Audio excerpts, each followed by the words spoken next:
What criticisms are there of Locke's philosophy? When we think about John Locke's philosophy, especially regarding ethics and morality, several criticisms come to mind. Let's break these down to understand the challenges his ideas face. First, there is a notable tension within Locke's moral philosophy. He promotes a natural law theory that relies on rationalism, suggesting that we can know moral obligations through reason. However, in his later works, he shifts towards a hedonistic view.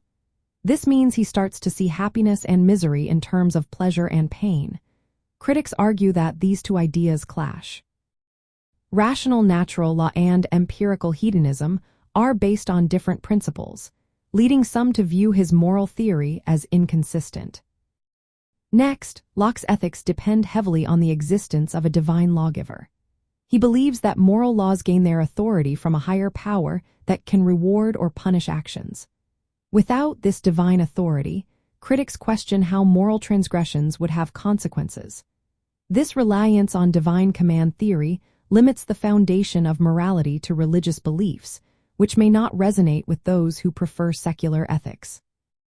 Another point of contention is Locke's stance on innate ideas and natural law. While he rejects the notion of innate ideas, he still appeals to natural law as a basis for rights and morality. This creates a contradiction because natural law is often seen as knowledge accessible through reason, independent of experience.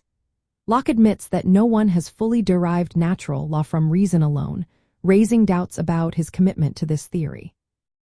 Locke's views on moral responsibility and punishment also face scrutiny.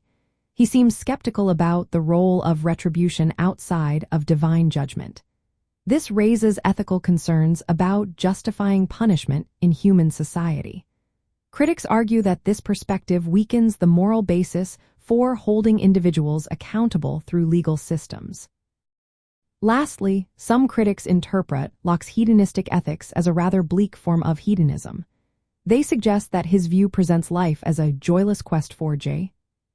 Unlike classical hedonism that embraces pleasure, Locke's version seems focused on avoiding pain, which can lead to a sense of aimlessness and lack of purpose. This interpretation challenges the more optimistic view often associated with his philosophy.